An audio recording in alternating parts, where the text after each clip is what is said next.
কাকর বালি খোলা কুচি বিছে কাটা আয়াজ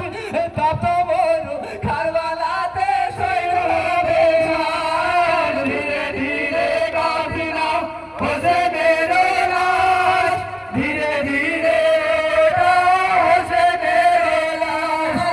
যুদ্ধের আগে সাইহামানো দেখে না সপনে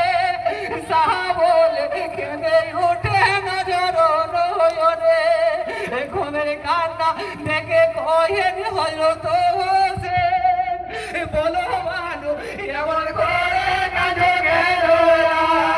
ধীরে ধীরে কাফিলা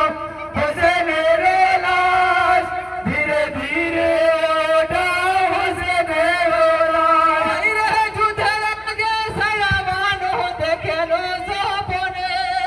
সাহাবলে কেঁদে উঠে নজর নয়নে ঘুমের কান্না দেখে কহেন হযরত